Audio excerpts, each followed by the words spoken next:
To our first conversation, President Muhammadu Buhari recently approved the acquisition of ExxonMobil Corporation assets by Seplat Energy PLC, despite moves by the state-owned oil company to block the deal. In a twist of events, the Nigerian Upstream Petroleum Regulatory Commission said the matter was a regulatory one and nothing had changed after it had earlier notified ExxonMobil the transaction had been declined. Well, let's talk about this and other matters now with Dr. Ayodele Oni, energy partner at Bloomfield Law Practice, joining us right here on Business Morning. Mr. Oni, Dr. Oni, great to have you. Thank you very much for having me. Yeah, so quite an interesting turn of events we're seeing now. Help us understand this deal and why there's a contradiction between the federal government and the regulator.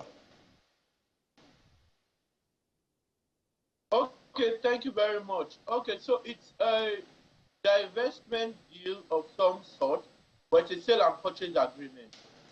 So Seplat seeks to purchase all the shares of a mobile entity, an ExxonMobil entity in Nigeria, and it was structured as a shared deal, possibly to avoid a number of regulatory challenges.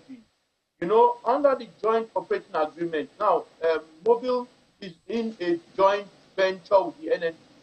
I believe it's one of the unincorporated joint ventures, which Seplat acquired, which Seplat then wants to participate in, but not directly by acquiring participating interest. Because if Seplat seeks to acquire participating interest, then there is what's known as the right of the preemption right, where NNPC can choose to then acquire the interest from ExxonMobil rather than Seplat.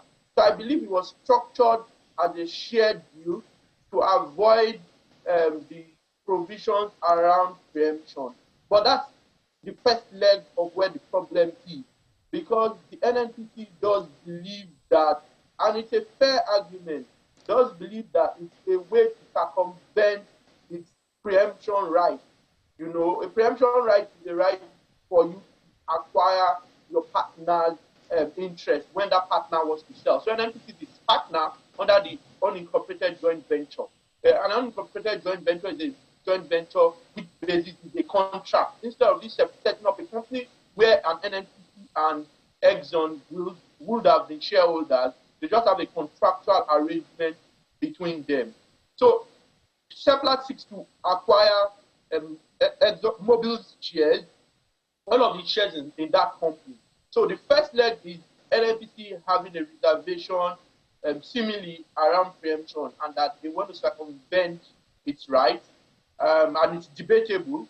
And the second leg is regulatory approval with the Nigerian Upstream Petroleum Regulatory Commission, which used to be the DPR, now under the PIA, the NPRC. So that's the second leg. And I understand that around May 13th, the Commission declined its approval because under Section 95 of the PIA, the Commission, you require regulatory approval. You know, ultimately it's the minister, but it says the recommendation of the Commission. You know, but there's that debate, because if you look at, I think, Section 95.7, there's a lot of debate. Section 95.7 seems to suggest that the minister can reject the recommendation of the Commission. So I think that's where the debate is. The Commission has said no. There's a suggestion that the minister stating yes subsequently means the minister did reject the recommendation of the Commission. But that's debatable, because the Petroleum Industry Act then doesn't state what happens when the minister rejects the recommendation of the Commission. So that's where we are at the moment. Quite interesting, Dr. Oni, but I'll ask you this. Who is in charge here? Is it the president or the regulator? Okay, you know, I think the ultimate responsibility is with the president, who doubles as the Minister of Petroleum. Although, I mean, I believe there's a lacuna in the PIA, because it just says, generally suggests that the president cannot grant consent without the Commission. In another breath, it seems to suggest that the president, who is the minister, and the minister in this case, may reject the recommendation of the commission. Now, even that is debatable. Is it the recommendation to approve or not to approve that it can reject? Because it seems to suggest in one breath that it's a recommendation to approve, So it should ultimately be the minister. If it was the Petroleum Act, we would not have that debate. It's clear that it's the minister, but under the PIA, it appears quite debatable strongly on both sides. So I think ultimately it's the minister, but his powers are no longer as absolute as they used to be. Okay, but with all that's going on now, how do you think this will impact, Nigeria's oil and gas industry? Okay, it's important that the government does look at the bigger picture, because transactions such as this that will provide income, that would also make more indigenous companies participate, should be looked at from the bigger picture, beyond the today, beyond now. And you want to be sure the narrative isn't negative for future investors, so that's very crucial. So I think it's not we don't find ourselves in a very good position where the regulator and the minister have inconsistent views. I think that's an important point to note. It's not a great thing for the industry, particularly the way the narrative is being said. And so I think it needs to be resolved very quickly.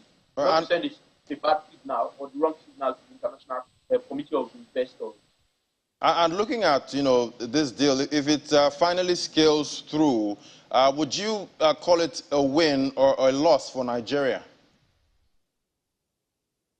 Okay, yeah, if it does, from a local content point of view, it really is positive. From a local content point of view, of course, there may be concerns that a lot of the IOCs are selling off and leaving. I think that's a concern for me. But from local content, it's positive. From Nigerians being more involved and possibly reducing capital flight, those are the positives. For me, it's even more important that we can add value to our food, because ultimately our balance of trade and balance of payment continue to remain negative if we continue to export crude and import finished products. So ultimately, having an integrated project, having your own refinery and all of those are even more critical to you. But I think overall, it's not. It's a good. It speaks well for local content. It will speak well for keeping more money, possibly in the country.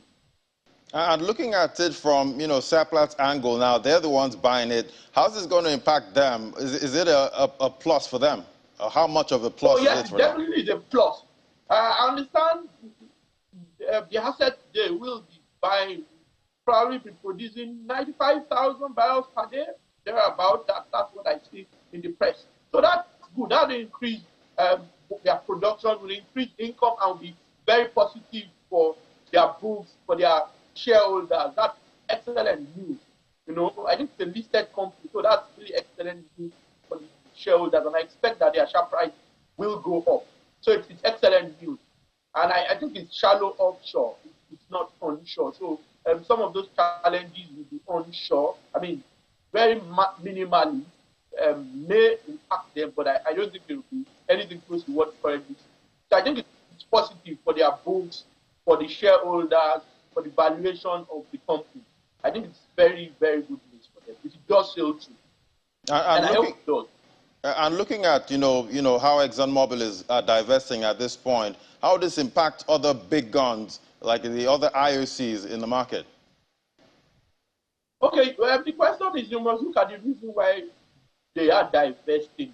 A number of people speak about ESG now, speak about maybe looking more at gas as a transition fuel and renewables.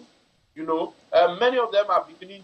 They are no longer exploration and production companies. They want to be known as energy companies. So I think the reason is critical. Some have said could be security, crude theft and security around onshore and shallow waters. Some have also said that the commercial terms in places like Guyana are more attractive. So, we need to think about those reasons. If there are reasons that put us in bad light, then we need to rethink them. Even though my understanding of the fiscal terms of the CIA is that they are much better than what we have under the Petroleum Act, much better. So I think we should continue to improve our legal and regulatory regime and certainty. Certainty was a problem because for a long time, almost 20 years, we were talking about the PIB, not the PIA, the Petroleum Industry Act. So I think that we need to think through what the reason is, because it's not only Mobil. We've heard stories around Chevron, Shell in the past, particularly onshore, because of security issues, and of course, energy transition is another reason. A lot of them, their shareholders are looking at more closely at ESG issues, environment, social governance issues, and that's a reason why a number of them may be looking at more gas and more renewables than crude. But I dare say crude still does have a substantial role to play in the energy sector, and this will be the case for a very long time.